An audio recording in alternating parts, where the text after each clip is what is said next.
Ele é professor, consultor de engenharia de segurança do trabalho e meio ambiente, tá? Tem o e meio ambiente.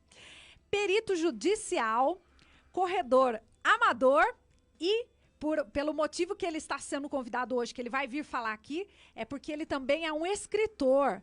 Seja bem-vindo ao programa Trocando Ideias, o senhor Alen Castro. Boa tarde, é um prazer estar aqui com vocês, Mariana, Marcos, e estou aqui disponível para conversar um pouco a respeito do meu trabalho, talvez falar um pouquinho a respeito da minha vida, da minha história. Isso, exatamente. E primeira coisa que eu quero perguntar para o senhor, como que dá conta de fazer tudo isso? Ser professor, consultor de engenharia, perito judicial, corredor amador e escritor. Dá tempo de ser tudo isso? Nada como rotina, né? Você estabelecer rotina, estabelecer horários, planejamento. Tem que planejar. Talvez seja pelo fato de eu ser, minha formação ser de engenheiro, nós somos obrigados, desde o início da nossa carreira, a sermos organizados, né? A sermos estruturados. Então, dessa forma, eu consigo me planejar de tal forma que eu possa realizar todas essas tarefas com muito prazer, inclusive, né? Ah, que legal, é isso mesmo, tem que se planejar, senão não dá conta, é muitas atividades, né? E tem que cuidar da vida pessoal também, é muita coisa, né? Perfeito. Fale uma coisa pra mim, o senhor Alen Castro de Araújo é filho de quem? Sou filho de José Antônio de Araújo e Jacido Carmo Araújo, os dois vivos, né? Graças a Deus. Né? Moram em Brasília. Ah, que legal. Então eles devem... Dois irmãos. Né? Dois homens? Não. Jacido Carmo Araújo, minha irmã, e Joidilson do Carmo Araújo, meu irmão. Algum escritor? Também moram em Brasília. Algum escritor? Não. Ou não? Não. Tá. Não. E me fale uma coisa, o senhor é casado? Sim, eu sou casado com a Inisilda Aparecida Joanioto, aqui de Piracicaba. E tem filhos? Tenho 2 filhos, né? O César Augusto de Alencastro Araújo e o Marco Aurélio de Alencastro Araújo. O César mora aqui em Piracicaba, né? E o Marco mora em Florianópolis. Ah, tá. Mas o senhor é piracicabano mesmo? Não sou. Não? O senhor é nascido onde? Sou natural de Santos. De Santos, que Exatamente. Delícia! Torcedor do Peixe, é claro. É claro, né? Não teria como não ser santista, né? Me diz uma coisa, o senhor sabia que a gente tem audiência em Santos, viu? Né, Marcos? Coisa boa. Tem sim. Daqui a pouco ele manda mensagem aí pra gente.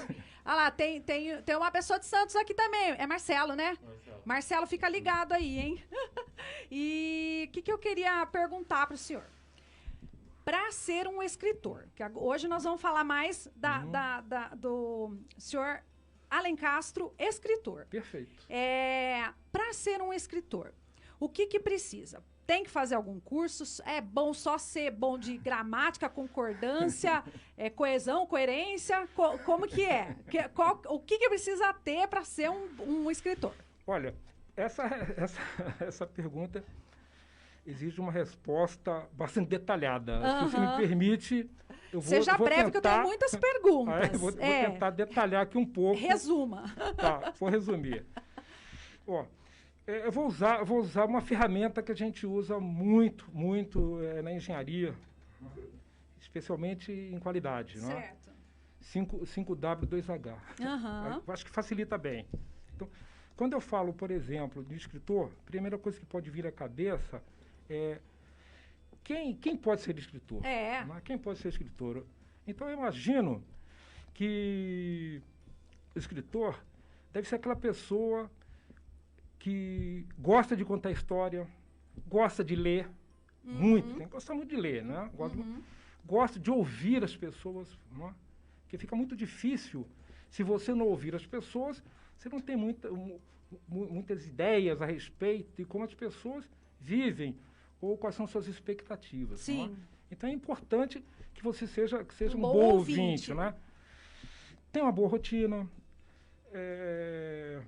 tem resiliência, porque escrever precisa de coragem, não é? Coragem de expor alguma coisa sua, né? Resiliência pelo seguinte, nem sempre as coisas são muito bem-vindas, né? Então você passa algumas dificuldades com relação ao que você escreve ou às suas expectativas. Né? Então é importante que você tenha todas essas características. Né?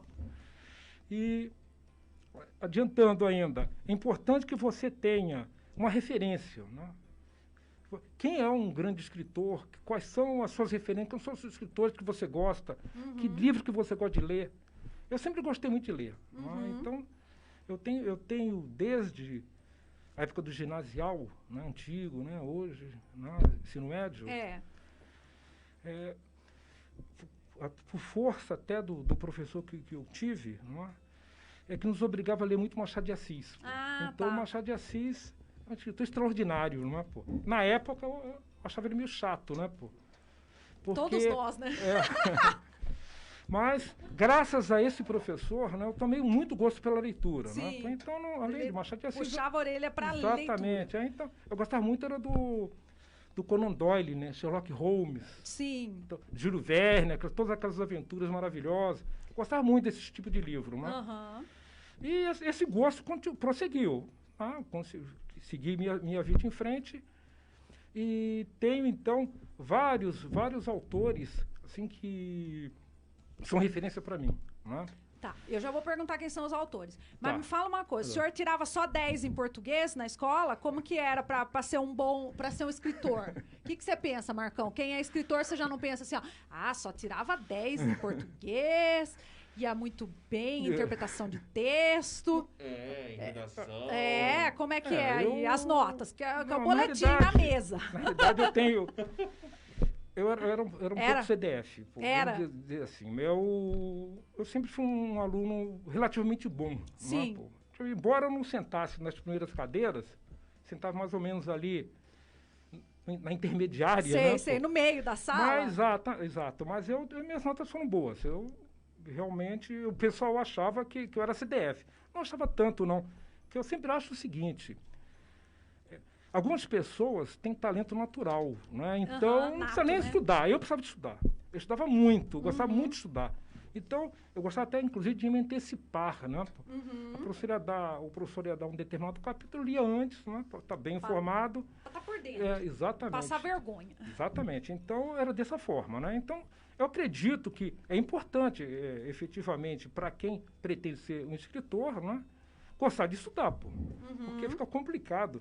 Eu digo isso considerando uma pessoa comum. Sim. Eu não estou falando de gênio, né? Gênio não precisa de nada, né? Da mesma forma que na escola, o gênio talvez nem precise ir. Tem vários casos, né? Vários casos de pessoas que são autodidatas. Né? Então, exatamente. Funciona dessa forma. Certo. E fala uma coisa, mas assim, vamos supor, a pessoa ela tem algum curso? Tem algum curso para quem quer? Olha. Assim, porque agora na internet tem curso para tudo, né? Para usar as redes sociais, tem pessoa ensinando. Tem curso para ensinar a ser um escritor? Eu não conheço. É possível que tenha. É possível que tenha. Mas eu acredito que essa coisa é muito mais pessoal. Né? A pessoa sente que está na hora de escrever um livro. Eu entendo, inclusive, que é importante, quando você for pretender ser um escritor, é quando você acha que você tem uma determinada experiência, você tem um determinado conhecimento, você tem coisa para contar. Né? Coisa que seja interessante, não é?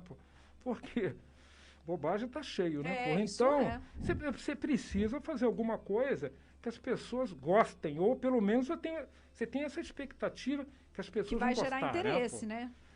Certo? Tem esse pré-requisito. Isso.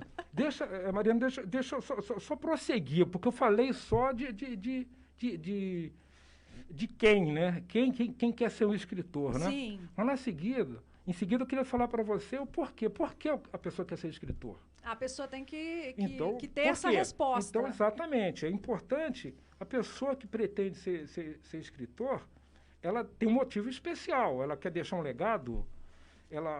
porque ela gosta de escrever, né? Porque ela pretende contar histórias para os amigos, ou para os conhecidos, ou para o público em geral.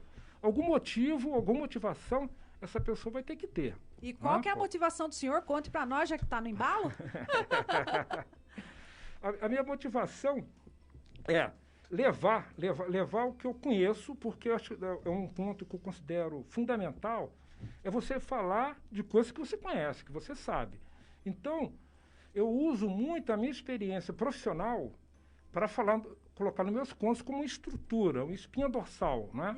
Então, a partir dali, se você leu algum conto, ou se algumas pessoas que estão acompanhando essa apresentação, essa entrevista, leram, vão perceber que existem muitos fundamentos nos meus contos. Existe o conto ele pode ser lido por uma pessoa iniciante, um leitor iniciante, qualquer pessoa, de uma forma superficial.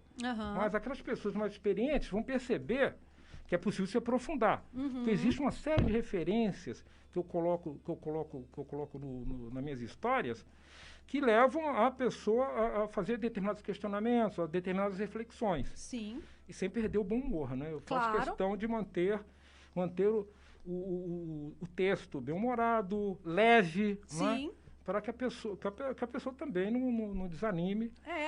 Tem interesse, né? Tem interesse, porque às vezes uma leitura muito complexa gera desinteresse, né? Exatamente. Porque aí você começa a ter que ler 2 palavras, começa a ter que procurar uma palavra no dicionário para dar a sequência. Aí você vai, engata, para, não vai, e aí né? a pessoa desanima um pouco, né? Aí, então, nessa sequência, então eu vou colocar mais uma outra questão da ferramenta que eu fiz referência. Quando escrever? Quando escrever? Você não pode esperar quando uma luz bater na sua cabeça, não é? Você tem que ter uma rotina. Inspiração, não é? Não, você tem que ter rotina para escrever. Você escrever sempre. Então, você estabelece um tempo para escrever, né? Eu vou escrever e... É claro que se você tiver alguma inspiração, ótimo, não é? Mas a inspiração nem sempre ela está disponível, né? Sim. Então, é necessário que você comece a escrever. Então, para isso é importante que você tenha esse contato com outras pessoas, ouça as pessoas, né? A fila de banco, sempre tem alguém contando uma história. Dentro do busão, tem sempre alguém contando uma história também. Aí o senhor fica só de butuca. Em todos os lugares tem referências que você pode estar atento, né? Tem que ser observador, né? Observador e coletão de informações, né? Sim. Tudo isso pode montar um arcabouço para você fazer os seus contos, né? Ah, entendi. A outra coisa, na sequência, era onde eu escrevo, não é? Então, calma, é fundamental. Que essa é uma pergunta que eu vou fazer lá na frente. Aguenta aí, que o senhor está respondendo todas as perguntas. Na sequência da minha ferramenta. Onde? Você precisa ter um lugar confortável para você, um lugar silencioso, um lugar bem ventilado, com boa iluminação. Uma estrutura, né? Estruturado para que você... De preferência com muitos livros, né? Eu gosto de muitos livros e muitos discos, né? Eu adoro disco, música, né? Então, o meu home office tem lá um monte de livro, um monte de disco que eu escuto o tempo todo, né? Eu gosto de pegar vinil mesmo, né? Eu adoro vinil, né? Colocar lá e fico pensando, né? E aí as coisas... Você começa a escrever, e as ideias vão vindo, né? Deixa eu fazer uma pergunta. O senhor é professor de quê? De português? Língua portuguesa? Professor de? Eu fui durante 7 anos, eu fui coordenador do curso de gestão ambiental numa faculdade lá em Limeira. Né? Então, eu dava aula de introdução à gestão ambiental, falava sobre processos produtivos. Né? E, mais recentemente... eu dou aula na Unimep, no curso de MBA, né, de Administração Estratégica da Produção Qualidade. Né? E eu dou aula basicamente trabalhando em cima das questões ambientais, né? Processos produtivos, né? E introdução à gestão ambiental. Mas agora deixa eu fazer uma pergunta. Quando o senhor pega lá as provas dos alunos lá, aí o senhor vê tudo... Estudante universitário, tem muito erro de ortografia nas provas dos universitários? Como é que tá aí a nossa... Ocorrem, né? Ocorrem. Mas... porque, na realidade, o português, nosso idioma é bastante complexo. Né?